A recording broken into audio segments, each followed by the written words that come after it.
Okay, थोडासा glitch झाला आहे. तर मला माहिती नाही की वडखळनंतर रेकॉर्डिंग झाली आहे की नाही झाली आहे, कारण का मी वडखळला बघितलं तर फोन स्विच ऑफ व्हायच्या मार्गावर होता. मी लावला आहे चार्जिंगला. आता तुम्ही मिररमध्ये बघत असाल तर आता जेवढी चार्जिंग होईल तेवढा तो चालेल. तर बघू कसं होतं. मी जास्त इकडे तिकडे बघणार नाही आता, थोडा चार्ज होऊ दे. आता परत इश्यू होईल. वडखळपर्यंतचाच व्लॉग बनेल. नाही तर मी सारखं बघत राहीन की चार्ज होतं आहे की नाही होतं आहे, पिन लागतं आहे की नाही लागतं आहे. ॲक्च्युली त्या पिनचा पण प्रॉब्लेम झाला.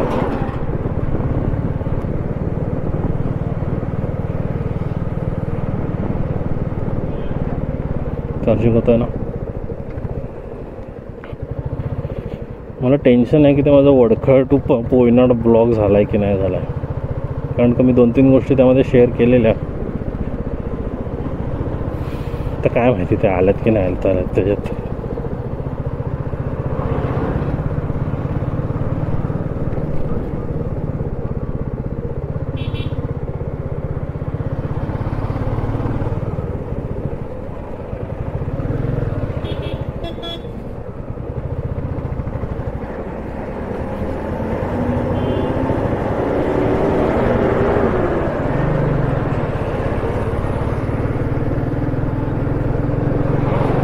ओके, सो अजून एक टिप.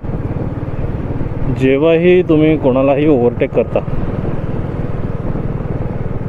ओके, डझंट मॅटर की तुमच्या बाजूवाला ज्याला तुम्ही ओव्हरटेक करताय तो कोणत्या स्पीडला आहे, ओके, कोणत्याही स्पीडला असू दे, तुम्ही ज्या गिअरमध्ये प्रेझेंट आहात त्या गिअरमध्ये तुम्ही त्याला ओव्हरटेक करू शकता इझिली, विदाउट एनी एफर्ट्स.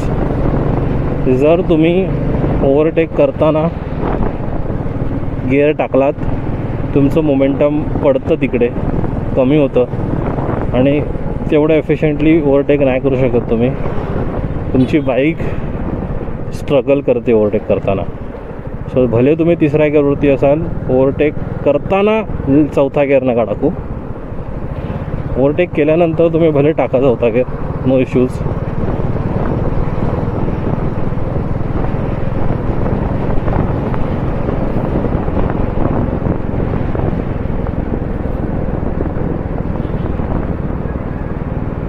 अकरा वाजता जेवढं बरं करतं आहे, पुढे कोण. मला असं वाटतं ही पोरगी ओकणार आहे आता गाडीतनं. ज्या पद्धतीने तिने डोकं बाहेर काढलेलं. बाबा ओकू नकोस, कपडे कमी आणलेत, हल्ली बघला काम करायला आलो आहे मी. तुझं ओकलीस. हां चल वाचलो मी. आता मला काय फरक नाही पडत.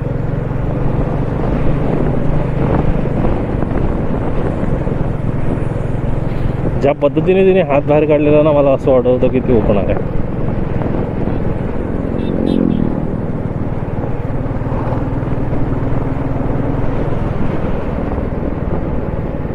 कार्लेखिंड. We are approaching कार्लेखिंड.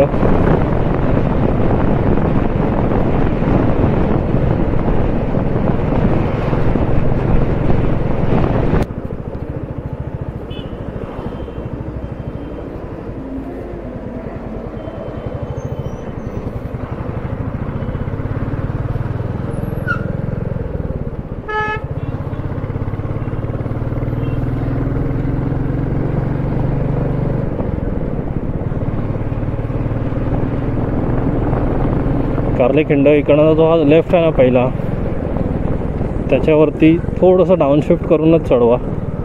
तर तुमच्याकडे स्पोर्ट ॲडव्हेंचर नसेल तर नाही चढत, थोडीशी स्ट्रगल करते. स्पीडसोबत पॉवर पण लागते. तो ज्या पण गिअरमध्ये असेल त्या गिअर थोडंसं डाऊनशिफ्ट करा आणि मग चढवा. थोडीशी पॉवर लागते. हां ठीक आहे, प्रत्येकाला असतं की नाही मी माझं होऊन जाईल. बट मी खूप मोठ्या सीसीच्या बाईक्सना स्ट्रगल करताना बघितलं आहे, मोठ्या कार्सना पण स्ट्रगल करताना बघितलं. थोडासा डिफिकल्ट आहे तो टर्न.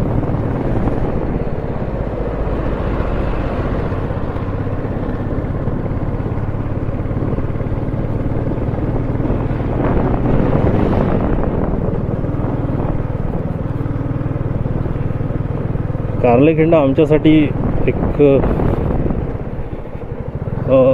नेहमी हे असायची, काय म्हणतात त्याला, बॉर्डर लाईन असायची की कार्लेखिंड क्रॉस नाही करायची.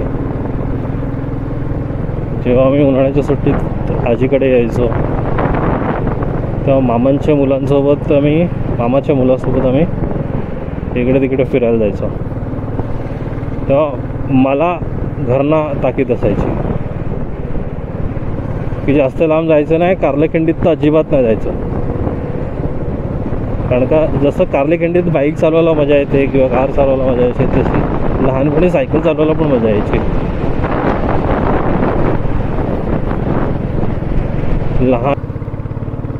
अलिबागला जाताना जेव्हा तुम्ही गोंधळपाड क्रॉस करता तेव्हा छोटंसं एक चायनीजचं दुकान आहे. जर तुम्हाला अलिबागमध्ये चायनीज खायचं असेल तर मी रेकमेंड करतो की तिकडेच खा. मी असं नाही म्हणत की बेस्ट चव असते, अजून पण ते थोडंसं शिकता येतच. म्हणजे तुम्ही जर आज हे मागितलं आणि 2 तासांनी परत दुसरं काय मागितलं किंवा 2 मिनिटांनी दुसरं काय मागितलं तर सेम टेस्ट नाही लागणार, थोडीशी वेगळी लागते. बट ओव्हरऑल तुम्हाला चांगलं चायनीज भेटेल तिकडे. नॉर्मल चायनीजची गाडी आहे, गाडी टाईप रेस्टॉरंट आहे. आपल्या मुंबईला कशी चायनीजची गाडी असते तसं तिथं थोडंसं छोटंसं रेस्टॉरंट आहे. ओव्हरकुक्ड चिकन भेटतं. बट टेस्टसाठी जात असाल किंवा चखण्यासाठी जात असाल तर बेस्ट आहे. मित्रांबरोबर आला आहेत कॉलेजच्या, ऑफिसच्या, तर जाऊ शकता. फॅमिलीसोबत अवॉइड करा, कारण का तिकडे तर लोक दारू पित असतात आतमध्ये. मी तरी 1-2 बघितलं आहे, अलाउड नाही तशी तिकडे, पण बघितलं आहे.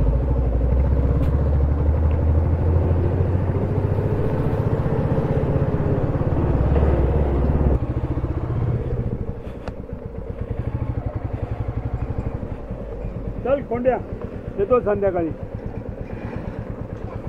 बाय.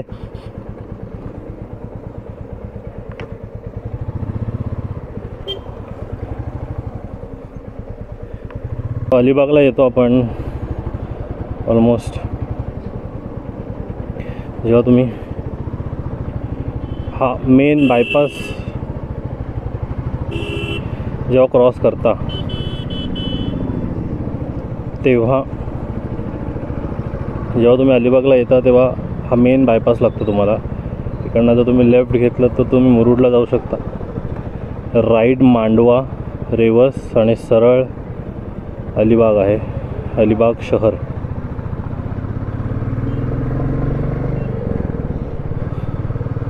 सरळ सरळ इकडून डायरेक्ट चौल,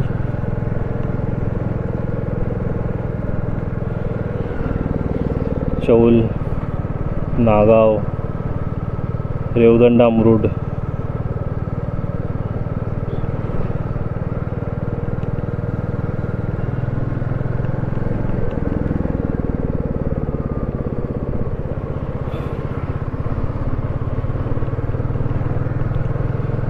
हा जो बायपास आहे इकडून पण तुम्हाला डायरेक्ट अलिबागला जायला भेटेल. जेव्हा तुम्ही लेफ्ट मारता तेव्हा पुढे जाऊन तुम्हाला अजून एक लेफ्ट आहे.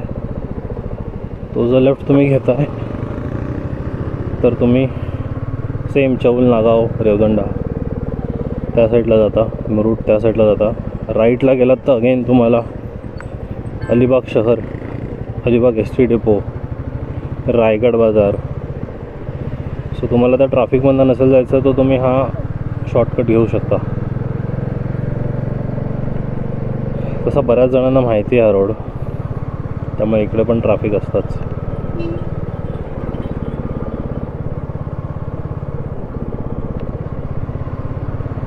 हा जो जुगाड लावला आहे मी मोबाईलवरती, चार्जिंग करून मोबाईलची बॅटरी तर ड्रेन होतेच आहे, त्याच्याबरोबर बाईकच्या बॅटरीचं पण ड्रेन होते.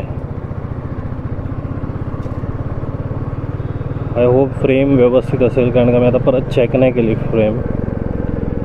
अलिबाग चौल तर होणारच आहे खूप वेळा, त्यामुळे त्याचं काही टेन्शन नाही आहे. हा रोड हा रोड तसा पण फॅमिलियर आहे.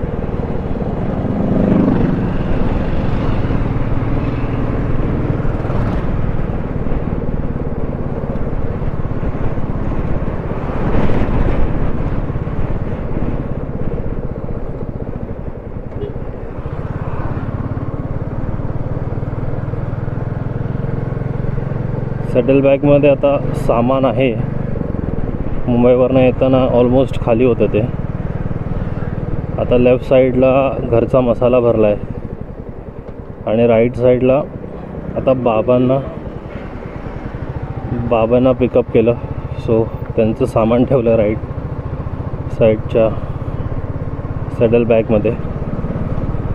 जाताना तिकडे पांढरे कांदे घेऊन जायचे आहेत, पांढरे कांद्यांच्या वेण्या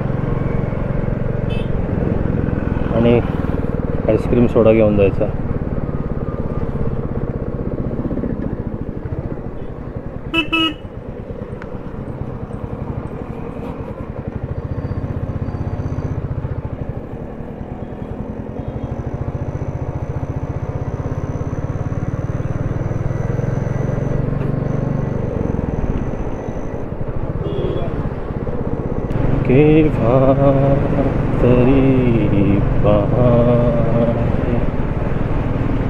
या रस्त्यावरती थोडंसं कमी ट्रॅफिक असतं, कारण बऱ्याच लोकांना हा रोड माहिती नाही आहे. सो इथे थोडंसं जास्त ट्रॅफिक नसतं. ऑफकोर्स आता अलिबाग एवढं फेमिलियर झालं लोकांसाठी की इकडचे छोटे मोठे रस्ते सगळ्यांना माहिती आहेत.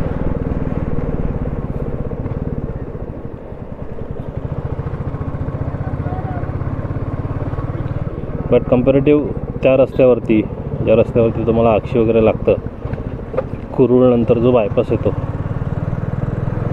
हा रस्ता बरा आहे त्याच्यापेक्षा खूप.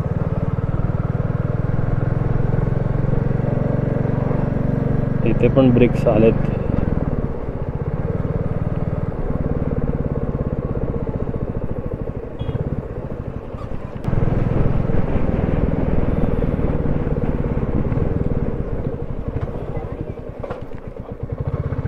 आपल्या अलिबागच्या राईडमध्ये रेवदंडा बीच आपण कवर करणारच आहोत. जर मला कामातनं वेळ मिळाला घरच्या, तर आपण 2-4 देवळं पण करू.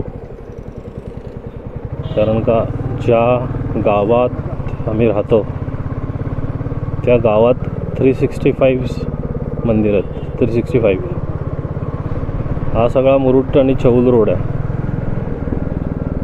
म्हणजे तुम्ही जर आमच्या गावात आलात आणि जर एका दिवसात तुम्हाला सगळी मंदिरे करायची असतील, तरीही तुमची एक 200-250 मंदिरं राहतील. एवढी मंदिरं आहेत. आणि असे नाही आहेत की ती आत्ता 50-60 वर्षापूर्वी बांधली गेलेली आहेत. पुरातन मंदिरं आहेत आणि म्हणजे पोर्तुगीजांच्या काळात ती मंदिरं आहेत. ब्रिटिश या पट्ट्यात कमी होते, या पट्ट्यात पोर्तुगीज जास्त होते आणि मुघल्स होते.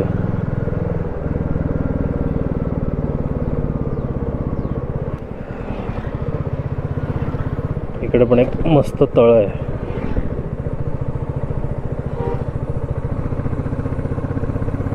राईट साईडला आय थिंक ते सुकलं आहे आता. नाही, आहे पाणी आहे. मस्त तळ आहे. पण पावसात ऑलमोस्ट भरतं पूर्ण.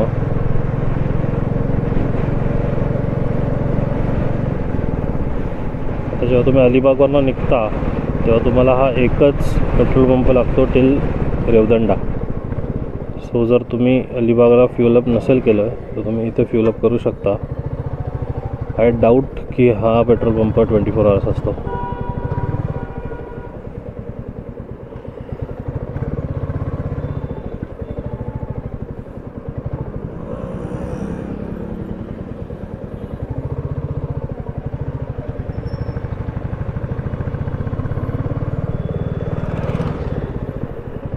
इथं आमचं गाव सुरू होतं. पेट्रोल पंप जसं संपतं तसं आमच्या गावाची हद्द सुरू होते.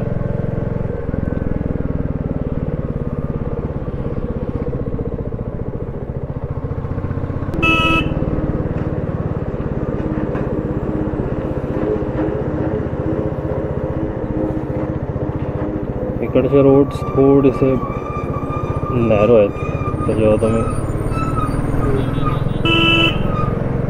कृष्णाई मंदिर जसं शीतळादेवी आणि भवानीचं मंदिर फेमस आहे, तसं हे पण मंदिर फेमस आहे, कृष्णामाई मंदिर. सेम हे पण पुरातन मंदिर आहे.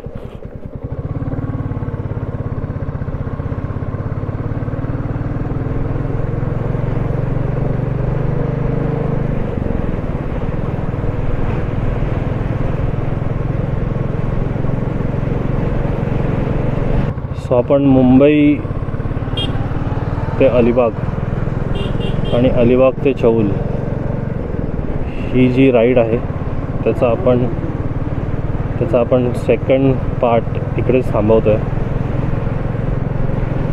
लेफ्ट साईडला रामाचं मंदिर आहे, इथेच आपण आपला जो सेकंड पार्ट आहे, आय थिंक सेकंड का थर्ड पार्ट बनतो आहे आपला हा मुंबई टू अलिबाग आणि अलिबाग टू चौल राईडचा. तो आपण इथेच थांबवतो आहे. यानंतरचे जे ब्लॉग बनतील ते कदाचित वाडीचे बनतील, रेवदंडा बीचचे बनतील. रिटर्नचा ब्लॉग पण आपण बनवूच. सो आपण इथेच थांबूया.